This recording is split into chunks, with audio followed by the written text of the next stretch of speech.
Le ministre de la Justice, Constant Moutamba, est accusé d'avoir détourné 39 millions de fonds de construction d'une prison de Kisangani. Ce ministre qui a fait face à plusieurs réseaux mafieux de la RDC, à plusieurs personnalités qui ont mal agi vis-à-vis de la loi congolaise, vis-à-vis de la... a fait face à beaucoup de personnes et il n'a pas eu peur d'affronter ces personnes malgré leur grande personnalité en RDC.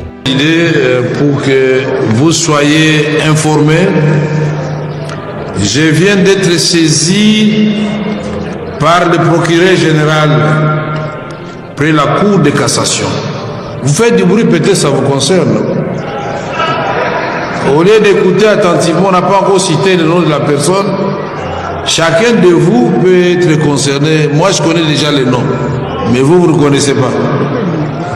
Alors, je viens d'être saisi par le procureur général près la Cour de cassation, au fin d'obtenir l'autorisation d'instruction contre les sieurs Constant Moutamba Tungunga, actuellement ministre d'État, ministre de la Justice et garde des Sceaux. Et donc, avant d'entrer dans le vif du sujet, on va d'abord de parler de la chose qui nous réunit ce soir. Rappelons que Constant Moutamba avait demandé l'exécution de ministres qui détourneraient de l'argent, l'exécution immédiate de ministres qui détourneraient de l'argent en RDC. Sauf que cette loi n'a pas été acceptée. La loi a été acceptée seulement pour le civil congolais, mais pas pour le ministre, pas pour les grandes personnalités. Cette loi a été rejetée par Félix Antoine Tshisekedi Tshilombo. Donc l'idée pour moi d'ailleurs, c'est d'étendre la peine de mort même à ceux qui détournent les deniers publics. Bon, écoutez, d'abord, le travail de la justice consiste à faire des enquêtes. Je crois qu'il faut faire très attention. Ne tombons pas dans la facilité, dans l'invective. Non, prenez votre patience. Jamais justice n'a été expéditive. Regardez, dans nos pays à tradition démocratique ici, il y a des procès qui durent 10 ans, 15 ans de corruption. Excusez-moi, ça c'est en guillemets. Nous allons certainement faire application de l'instruction du magistrat suprême sur la création du parquet financier. Une fois que nous mettons en place les parquets financiers, la réforme que nous allons devoir proposer, c'est de pouvoir insérer la peine de mort comme sanction contre les détourneurs des deniers publics. Mais pourquoi est-ce que vous voulez que, parce qu'un nom a été cité, le lendemain il doit être condamné? Mais non, parce que attention, on a affaire à parfois des chefs de famille, on a affaire à des gens qui tiennent à leur dignité. On ne peut pas la jeter en pâture comme ça en disant voilà, ça y est, il est voleur. Non, il faut lui donner les moyens. Le ministre de la Justice, Constant Moutamba, a été accusé d'avoir détourné 39 millions de dollars des fonds de construction de la prison de Kisangani. L'argent a été décaissé sans l'ordre du ministre de la Finance. La question que les gens doivent se poser, comment on peut décaisser l'argent dans un pays qui a un gouvernement sans la signature du ministre de la Finance? Ça, c'est quelque chose qui est anormal. On ne peut jamais décaisser de l'argent sans l'ordre du ministre de la Finance. Ça veut dire que c'est tout un gouvernement qui est en difficulté. Je ne suis même pas sûr que le ministre a détourné de l'argent parce que sans la signature du ministre de la Finance, la banque ne peut pas donner de l'argent. C'est un peu bizarre de décaisser de l'argent sans l'ordre du ministre de la Finance. Et le cabinet du ministre de la Justice affirme que l'argent n'a pas été décaissé avec l'ordre du ministre de la Justice. Ils disent ceci: le ministre de la Justice dénonce une campagne de désinformation et de manipulation de l'opinion visant à s'aimer les doutes sur le projet de construction de nouvelles prisons modernes et maisons d'arrêt, en évoquant à tort un détournement imaginaire et fictif de 39 millions de dollars. À ce sujet, les précisions suivantes s'imposent. Aucun contrat de 39 millions n'a été signé par le ministre de la Justice. La prétendue lettre de la DGCMP, actuellement en circulation sur la toile, est une fausse information. Aucun fonds n'a jusqu'ici été décaissé du compte du ministre de la Justice. Le ministre de la Justice et celui de Finances veillent au respect strict de procédures afin de garantir qu'aucun fonds de l'État ne soit détourné. 5. Le ministre d'État, ministre de la Justice, va engager une poursuite judiciaire contre les propagateurs de ces faux bruits qui visent à saper les efforts du gouvernement dans la lutte contre la corruption et le détournement des deniers publics. Fait à Kinshasa le 11 mai 2025, les cabinets du ministre d'État de la Justice et garde des Sceaux.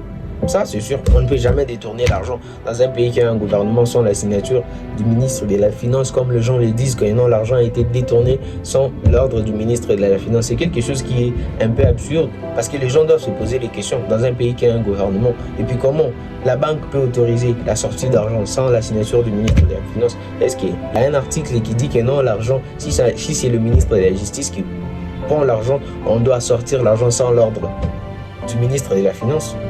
Ce sont des questions que les gens doivent se poser avant de juger la personne, parce que le ministre de la Justice fait en RDC, c'est sûr qu'il doit avoir des ennemis, des gens qui veulent sa tête, des gens qui ne veulent pas de lui, parce qu'il empêche certaines personnes de détourner de l'argent. Il est très vigilant, il est d'abord très vigilant et il empêche beaucoup de gens à détourner de l'argent. Les gens doivent se poser beaucoup de questions sur ça. Depuis un certain temps, avec le travail que nous faisons pour la République, nous sommes victimes de beaucoup de lynchage médiatique, des campagnes de diabolisation, de campagnes de déstabilisation, de dénigrement, de désinformation, de manipulation de l'opinion. Tantôt le ministre a détourné 100 millions, je ne sais pas si on peut détourner 100 millions. Tantôt le ministre a détourné 39 millions, tantôt 200 millions, tantôt on me dit qu'il détourne l'argent des cartes de permis des cultes. Bref, on multiplie tous ces subterfuges pour s'attaquer au travail bien fait que nous sommes en train d'accomplir.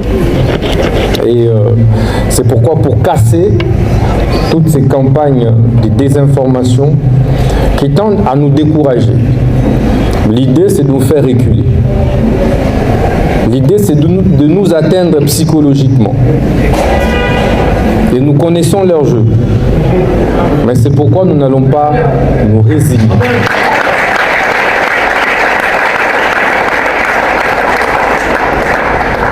On sait bien qu'au Congo, lorsque vous parlez détournement, en fait, ça suscite de l'émoi populaire, de l'émotion. Et Ahibimbongo. Il s'est récemment exprimé et il a dit qu'il est prêt à affronter la guerre avec toutes ces personnes qui veulent sa tête, toutes ces personnes qui veulent la guerre avec lui, et il est prêt à affronter. Et il dit que non, pour ces personnes qui veulent la guerre avec lui, préparez-vous parce que vous ne connaissez pas encore l'adversaire. Donc, pour chasser ces gens jusqu'aux toilettes, ne vous en faites pas, ils ne vont pas gagner cette bataille. À Grimace, à Pamba, Pamba, etc. On va populariser cette guerre. On va la populariser.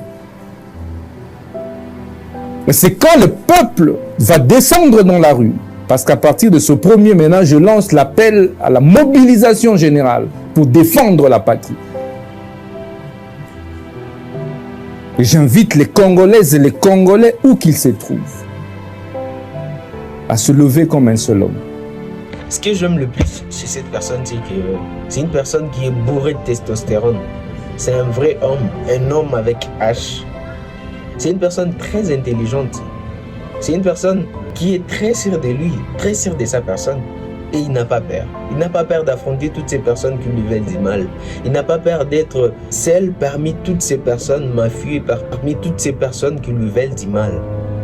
Parmi tous les politiciens, parmi tous les gens qui ne veulent pas que la justice soit rendue en RDC. Ce que j'aime le plus chez cette personne, c'est que c'est un vrai homme. C'est vraiment un vrai homme. Un homme avec H majuscule. Selon tout ce qui circule sur les réseaux sociaux, selon les informations qui circulent sur les réseaux sociaux, ils disent quoi? Cette nouvelle secoue la scène politique congolaise et suscite de vives réactions. Invité dans l'émission Décryptage sur Kivu Morning, Lumumba Kambere, membre du parti de l'opposition Ensemble pour la République, n'a pas mâché ses mots. Le pouvoir commence à manger ses petits. Le navire est en train de couler. Et Félix Tshisekedi ne veut pas partir seul. Il fustige l'opacité dans la gestion de fonds publics et s'interroge. C'est anormal qu'il y ait passation de marché sans que le ministre des Finances ne soit au courant. Comment l'argent a-t-il été décaissé sans que le ministre ne soit informé? C'est tout un gouvernement qui est en difficulté. Il a totalement raison. L'argent ne peut pas être décaissé sans l'accord du ministre de la Finance. C'est tout un gouvernement qui est en danger. C'est tout un gouvernement qui est en difficulté.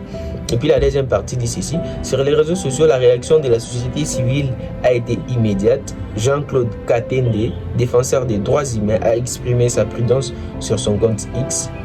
Dossier de ministre Muntamba, j'invite toute la nation à être vigilante.